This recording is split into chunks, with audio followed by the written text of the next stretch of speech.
ஹே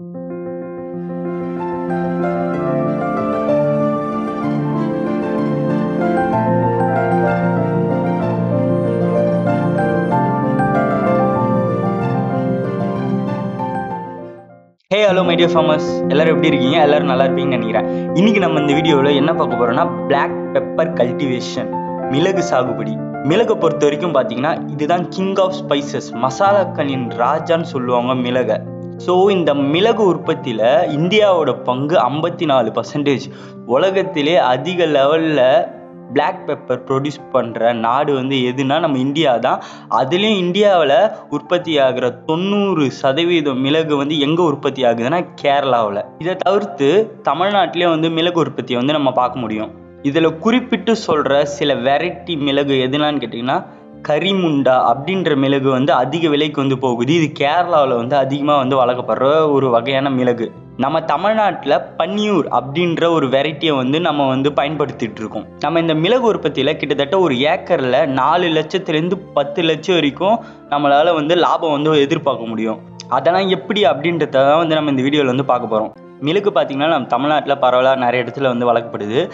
இது எது மாதிரி கிளைமேட் கண்டிஷனில் வளரும்னா ஒரு 200 சென்டிமீட்டர் மழை இருக்க மாரி இருக்க ஏரியாவில் இது ஈஸியாக வளர்ந்துடும். அதுக்கடுத்து டெம்பரேச்சர், அது தட்பவெப்பநிலை எவ்வளோ இருக்குன்னு கேட்டிங்கன்னா ஒரு 10லேருந்து 40 டிகிரி அந்த செல்சியஸ் அந்த ரேஞ்சுக்குள்ளே இருக்க இடத்துல இது ஈஸியாகவே வளர்ந்துடும். அது மட்டும் இல்லாமல் ஹியூமிடிட்டி அதிகமாக இருக்க இடத்துல இது ஈஸியாக வளர்ந்துடும். ஈரப்பதம் காற்றுல அதிகமாக இருந்துச்சுன்னா இது வளர்கிறதுக்கு இன்னும் கொஞ்சம் நல்லாயிருக்கும். நம்மளுக்கு ஹை குவாலிட்டியான பெப்பர் கிடைக்கும். ஸோ அதனால் கேரளாவில் இருக்க பெப்பருக்குலாம் எப்பயுமே டிமாண்ட் அதிகமாக இருக்கும். அந்த இடத்துல எப்பயுமே கிளைமேட் நல்லா இருக்கிறதுனால இந்த மிளகை பொறுத்த வரைக்கும் பார்த்தீங்கன்னா இது ஒரு கொடி வகை. அதனால் இது வளர்கிறதுக்கு ஏதாவது சப்போர்ட் நம்மளுக்கு தேவைப்படும். அதனால் இதை எப்படி வளர்க்குறாங்கன்னா தென்னை மரத்தில் ஊடு பயிராக இன்டர் கிராப்பாக போட்டு வளர்க்குறாங்க. அது மட்டும் இல்லாமல் இதுக்குன்னு தனியாக ஏதாச்சும் போல் மாதிரி ஏதாவது கட்டை நம்ம நிலத்தில் ஊனி அதில் படர விட்டும் வளர்க்குறாங்க. அப்புறம் பாக்கு மரத்துலேயும் இன்டர் கிராப்பாக போடுறாங்க. அரிக்கானட் அந்த மரத்துலேயும் இதை இந்த கொடியை அது மேலே படர விட்டு வளர்க்குறாங்க எல்லா இடத்துலையும். பொதுவாக இது எல்லா வகையான மண்ணுங்கள்லேயும் வளரக்கூடிய ஒரு செடி தான். ஸோ நம்ம மண்ணுக்கு அவ்வளோ இம்பார்ட்டன்ட் கொடுக்க தேவை. அப்படி பார்த்தா எந்த மண்ணில் இது நல்லா வளரும்னா இழலாம் மக்கி போய் நல்லா கருப்பாக இருக்கும்ல, பிளாக் சாயில் மாதிரி இருக்கும், அந்த களிமண் மாதிரி இருக்கும். ஆனால் அந்தளவுக்கு கிளே கண்டென்ட் இல்லாமல் இந்த இலலாம் மக்கி போய் அப்படி இருக்க இடத்துல நல்லா வளரும். ஸோ அதுமாரி மண்ணுங்க இந்த கேரளா சைடில் தான் இருக்குது. ஸோ அதனால தான் கேரளா சைடில் மிளகு நல்லா வளருது. நெக்ஸ்ட்டு இதை நம்ம எப்படி வளர்க்கலாம்னா ஸ்டெம் கட்டிங்ஸ் மூலமாக, அதாச்சும் அந்த கொடிகளை வெட்டி அதை மண்ணில் ஊன்றது மூலமாக இதை அப்படியே நம்ம எதில் படர விடுறோமோ அதில் படர்ந்து வளரும். விதைகள் மூலமாகவும் நம்ம இதை வளர்க்க முடியும். ஆனால் கமர்ஷியலாக பண்ணுறவங்க யாரும் சீட்ஸை அவ்வளோ ப்ரிஃபர் பண்ண மாட்டாங்க. எல்லாருமே இந்த கொடியை தான், ஸ்டெம் கட்டிங்ஸ், அதாச்சும் கொடியை ஒரு 4லேருந்து 5 கணு இருக்க மாதிரி வெட்டிப்பாங்க. அந்த கணுவில் ஒரு 2 கணு மண்ணில் இருக்க மாதிரி ஊனி விட்டு நம்ம எதில் படர விடுறோமோ அதில் அப்படியே சுற்றி பின்னி விட்டுருவாங்க. அப்படி பின்னி விடும் போதும் அது அப்படியே கொஞ்சம் கொஞ்சமாக அதில் படர்ந்து வளரும். அது வளர வளர நம்ம குறிப்பிட்ட ஹைட்டு ஒரு 10 அடி 10 அடி போகும்போது நம்ம என்ன பண்ணால் அந்த கொடியை நம்ம எதில் படர விடுறோமோ, இப்போ உதாரணத்துக்கு தென்னை மரத்தில் நம்ம படர விடுறோன்னா அதில் கட்டிடணும். நம்ம கட்டுறதுனால இது ஈஸியாக அந்த மரம் ஃபுல்லாக நல்லா படரும். இந்த கிளைகளை நம்ம முதல்ல எப்படி நடணும்னா முதல்ல ஒரு குழி எடுத்துக்கணும். அதாவது 50 சென்டிமீட்ரு ஆழம் இருக்க மாரி ஒரு குழி நம்ம எதில் படர விடுறோமோ, தென்னை மரமா இல்லைனா ஏதாச்சும் கிளையா அப்படின்னு பார்த்துக்கணும். ஏதாச்சும் போல் மாதிரி குச்சி மாதிரி ஊனி நம்ம வளர்க்க போகிறோமா, அதை நம்ம ஃபஸ்ட்டு என்ன பண்ண போகிறோம் அப்படின்னு தெரிஞ்சுக்கிட்டு நம்ம அதை சுற்றி குழி எடுத்துக்கணும். ஒரு 50 சென்டிமீட்டர் ஆழம் இருக்க மாதிரி குழி எடுத்துகிட்டு இந்த கிளையை நம்ம அதில் ஒரு 2 கணு உள்ளே போகிற மாதிரி மூடி அந்த போல் இல்லைனா தென்னை மரம் அதில் அப்படியே சுற்றி விட்டுட்டுனா அது அப்படியே வளர ஸ்டார்ட் ஆகிடும். இந்த நடுறத்தை நம்ம எந்த டைமில் செஞ்சால் நல்லா இருக்கும்னா இந்த அக்டோபர் அப்புறம் இந்த ஜூன் அந்த டைமில் செஞ்சால் நல்லது. ஏன்னா அந்த டைம் தான் மழைக்காலம். அப்போ மழை நல்லா பெஞ்சால் இது இன்னமும் நல்லா வளருமா. இதுக்கு ஏன்னா ஈரப்பதம் தேவைப்படுது அதிகமாக. இது நல்லா வளரணும்னா ஈரப்பதம் கண்டிப்பாக தேவைப்படும். ஸோ அதனால் நீங்கள் மழை காலத்தில் இதை நட்டிங்கன்னா நம்மளுக்கு கிடைக்கிற அந்த பெப்பர் இன்னமும் கொஞ்சம் நல்ல குவாலிட்டியாக இருக்கும். ஸோ அதனால் நீங்கள் இந்த பெப்பர் கல்டிவேஷன் பண்ணுறீங்கன்னா அதை இந்த அக்டோபர் டைமில் வச்சுக்கிட்டிங்கன்னா நல்லது. நம்ம இப்போ இதை நட்டுட்ட பிறகு கிட்டத்தட்ட 6 மாதம் ஆகும் இது கொடி கொஞ்சம் படர்ந்து பூ எடுக்கிறதுக்கு. 6 மாதம் கழித்து அதிகமாக இப்போ முதல் வருஷம் அதிகமாக நம்ம அவ்வளோ ஈல்டு எதிர்பார்க்க முடியாது, கம்மியாக தான் இருக்கும். நான் சொன்ன அந்த 400 கிலோ வந்து மினிமமாக 400 கிலோ ஒரு நல்லா மெயின்டைன் பண்ணிங்கன்னா 400 கிலோ கிடைக்கும்.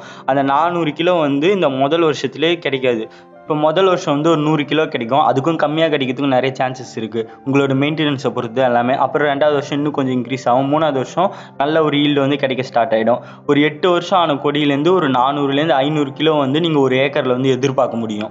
நான் முன்னாடி சொல்லியிருந்த மாரி இதை வந்து நீங்கள் ஊடு பயிராகவும் போடலாம், இல்லை தனியாகவும் போடலாம். ஊடு பயிராக போடும் போதும் இன்டர்கிராப்பாக நீங்கள் வந்து கோகோனட், அதாச்சும் தென்னை மரத்தை வந்து சூஸ் பண்ணலாம். அப்படி இல்லைனா வந்து அரிக்கானட், பாக்கு மரம், இதெல்லாம் வந்து நீங்கள் வந்து ஊடு பயிராக இந்த பிளாக் பெப்பரை வந்து அது கூட மிளகை வந்து அது கூட போட்டு நம்ம வந்து லேண்டை வந்து யூட்டிலைஸ் பண்ணிக்கலாம், அந்த ஃப்ரீயாக இருக்க இடத்த வந்து. நெக்ஸ்ட் அப்படி இல்லைன்னா நீங்கள் இன்னமும் தனியாகவே இதுக்கு மட்டுமே கொடுக்கணுன்னா ஏதாவது கம்பு மாரி ஊனி ஃபீல்டில் லேண்டில் வந்து கம்பு மாரி ஊனி அதில் இந்த கொடியை வந்து உங்கள் ஹைட்டுக்கு ஏற்ற மாதிரி நீங்கள் படர விட்டு நீங்கள் வந்து இதை வந்து வளர்த்துக்கலாம். இப்போ இந்த மிளகை வளர்க்குறீங்களா, அதில் குறிப்பிட்டு நீங்கள் ஒரு சில விஷயத்த வந்து நல்லா கவனத்தில் எடுத்துக்கணும். முதல்ல என்னென்னா ப்ரூனிங் வந்து நீங்கள் ப்ராப்பராக பண்ணணும். காவாத்து அதை நீங்கள் பண்ணாதான் வந்து இந்த சும்மா ஸ்ட்ரெயிட்டாக வந்து இது படராமல் இந்த கிளைகள் வந்து நல்லா படரும். நீங்கள் வந்து இப்போ ஒரு குறிப்பிட்ட ஹைட்டு வளர்ந்துற பிறகு என்ன பண்ணணும்னா அந்த நேராக போகிற அந்த ஒரு கொடியை வந்து உடச்சி விட்டுடணும். நோடை பார்த்து அந்த கணுவை வந்து லைட்டாக உடச்சி விட்டீங்கன்னா தான் நிறைய கிளைகள் வந்து உருவாகும். அதாச்சும் நிறைய ஆக்சியல் பிரான்ச்சஸ் வந்து ஃபார்ம் ஆகும். அப்படி நிறைய கிளைகள் வரும்போதும் நம்மளுக்கு வந்து நிறைய பூ பூக்கும். அப்படி நிறைய பூ பூச்சிச்சுன்னா ஈல்டும் நம்மளுக்கு வந்து அதிகமாக கிடைக்கும். நீங்கள் இப்போ இந்த பிளாக் பெப்பர் வளர்க்குறீங்கன்னா ப்ரூனிங் காவாத்து வந்து கண்டிப்பாக வந்து பண்ணுற மாதிரி இருக்கும். ஏன்னா அப்போ தான் நம்மளுக்கு வந்து ஸ்ட்ரெயிட்டாக அது வந்து வளர்ந்து கம்மியான பூ பூக்காமல் நம்ம இந்த ப்ரூனிங் அப்புறம் இந்த நுனியை வந்து உடச்சி விட்றது இது பண்ண முடியுமா. இடைக்கலைகள் வந்து நிறைய ஃபார்ம் ஆகும், உருவாகும். அப்படி உருவாகும் போதும் நம்மளுக்கு கிடைக்கிற அந்த மகசூல் வந்து அதிகமாகும் கொஞ்சம் கொஞ்சமாக. இப்போ இந்த பிளாக் பெப்பரில் வந்து எந்தெந்த வெரைட்டிலாம் வந்து நல்லா வந்து ஈல்டை வந்து கொடுக்கும் அப்படின்றத வந்து பார்க்கலாம். இதில் வந்து கொஞ்சம் ஹை கிரேடான வெரைட்டி எதுன்னு கேட்டிங்கன்னா வந்து கரிமுண்டா. இது வந்து கேரளாவில் இருக்க ஒரு நம்மளாக டெவலப் பண்ண வெரைட்டி இல்லாமல் அதுவாக வந்து உருவான ஒரு வெரைட்டி. இந்த கரிமுண்டா வந்து வளர்கிறதுக்கு வந்து நிறைய நிழல் வந்து தேவைப்படும். ரொம்ப நிழல் இருந்தால் தான் வந்து இது ஈஸியாக வளரும். அதுக்கடுத்து வந்து ஈரப்பதமும் ரொம்ப அதிகமாக தேவைப்படும். அதே நேரத்தில் இதோட குவாலிட்டியும் வந்து ரொம்ப அதிகமாக இருக்கும். அதனால் இது கேரளா சைடில் தான் வந்து அதிகமாக வந்து வளர்த்துட்ருக்காங்க. நம்ம ஊர்லேயும் வந்து கொஞ்சம் அந்த கேரளா ஒட்டின பகுதிகளெலாம் வந்து இது வந்து நல்லா வளர்ந்துட்டுருக்கு. கன்னியாகுமரி அந்த சைட்லாம் நீங்கள் நட்டிங்கன்னா இது வந்து நல்லா வளரும். அதை தவிர்த்து இப்போ நம்ம தமிழ்நாட்டில் வந்து நம்ம கிளைமேட்டுக்கு வந்து செட் ஆகிற மாரி இருக்க வெரைட்டி எதுனா வந்து பன்னியூர். இந்த வெரைட்டி வந்து வெயில் அதிகமாக இருந்தால் தான் வளரும். ஸோ இது நம்ம தமிழ்நாட்டில் வந்து எல்லா இடத்துலையும் வந்து வளர்த்துற முடியும். ஸோ இந்த வெரைட்டி வந்து நம்ம தமிழ்நாடு அக்ரிகல்ச்சர் யூனிவர்சிட்டியில் வந்து டெவலப் பண்ணி வச்சுருக்காங்க. இந்த பன்னியூரில் ஒரு 7 வெரைட்டி இருக்குது. அதுலேயே வந்து ஒரு 7 இருக்குது. இந்த வெரைட்டி வந்து வெயில் அதிகமாக இருந்தால் தான் வளரும். அதனால் நம்ம வந்து எல்லா இடத்துலையும் வந்து வளர்க்க முடியும். மலைப்பகுதிகள் தான் இந்த பெப்பர் வளரும் அப்படின்ற மாதிரிலாம் சொல்லுவாங்க. அப்படிலாம் இல்லை. நீங்கள் வந்து தென்னை மரம் இல்லைனா தென்னை மரம் கூட தேவையில்லை, ஏதாச்சும் ஒரு கம்பு ஊனியாக வந்து இதை வந்து வளர்த்துடலாம். கொஞ்சம் நீங்கள் கரெக்டாக அதுக்கு தேவையானதை மட்டும் கரெக்டாக பண்ணணும். ஆனால் மற்ற பயிரும் கூட கம்பேர் பண்ணும் போதும் பிளாக் பெப்பர் வளர்க்குறது வந்து அவ்வளோ கஷ்டமாக இல்லை. ஏன்னா இதில் நோய்களும் கம்மியாக தான் தாக்கும். அதுக்கடுத்து பூச்சி தாக்குதலும் அவ்வளோண்டு இருக்காது. நீங்கள் வந்து அதே நேரத்தில் ஃபெர்டிலைசர் உரங்களும் வந்து இதுக்கு அதிகமாக போட தேவையில்லை. ஏதாச்சும் ஆர்கானிக்காகவே நீங்கள் கொடுத்துடலாம். ஃபார்மியர் மென்யூர், தொழு உரம் இல்லை வெர்மி கம்போஸ்ட், மண்புழு உரம் இதை கொடுத்தாலே வந்து இது நல்லா வளர்ந்துடும். பூச்சி தாக்குதல் அவ்வளோ இருக்காது. நீங்கள் கரெக்டாக வந்து மெயின்டைன் பண்ணிங்கன்னா பூச்சி தாக்குதலும் அவ்வளோ இருக்காது. உங்களுக்கு லாஸாக வந்து அவ்வளோ வளராது. ஸோ இது வந்து இதில் இருக்க ஒரு அட்வான்டேஜாக வந்து நான் பார்க்குறேன். மற்ற ஸ்பைசஸ் கூட நீங்கள் கம்பேர் பண்ணுவோம். நம்ம வந்து குங்குமம் பார்த்துருக்கோம், அதுக்கடுத்து வந்து வேனிலா பார்த்துருக்கோம். அதெல்லாம் வந்து ப்ராசஸிங் அப்புறம் இன்னமும் நிறைய மைன்யூட்டான ஒர்க்லாம் வந்து நிறைய பண்ணுற மாரி இருந்துச்சு. இந்த பெப்பரில் பார்த்தீங்கன்னா அதுமாரி வேலைலாம் இதில் இல்லை. ஸோ நீங்கள் வந்து இதை வந்து ஈஸியாக வளர்த்தலாம், மெயின்டெனன்ஸ் கம்மி. ஸோ அந்த பெப்பர் வந்து இப்போ நீங்கள் நடுறீங்கன்னா நான் சொன்ன அந்த மகசூல் வந்து உடனே கிடைக்காது. முதல் வருஷத்தில் வந்து கொஞ்சம் கம்மியாக கிடைக்கும். 2வது வருஷம் அது கொஞ்சம் இம்ப்ரூவ் ஆகும். 3வது வருஷம் ஓரளவுக்கு கிடைக்கும். ஒரு 8வது வருஷம் போகும்போது தான் நான் சொன்ன ஒரு 400 கிலோ அது கிடைக்கும். அதுவே கிளைமேட் நல்லா செட் ஆச்சுன்னா சொன்ன மாரி நல்ல ஈல்டு பார்க்கலாம். ஸோ இந்த வீடியோ பிடிச்சிருக்குன்னு நான் நினைக்கிறேன். வீடியோ பிடிச்சிருந்துச்சுன்னா லைக் பண்ணுங்கள், உங்கள் ஃப்ரெண்ட்ஸ் அண்ட் ஃபேமிலியோடு ஷேர் பண்ணுங்கள், நம்ம சேனலை மறக்காமல் சப்ஸ்கிரைப் பண்ணுங்கள். நெக்ஸ்ட் வீடியோவில் பார்க்கலாம். அது வரைக்கும் உழுவோம் உயர்வோம். நன்றி. தேங்க்யூ.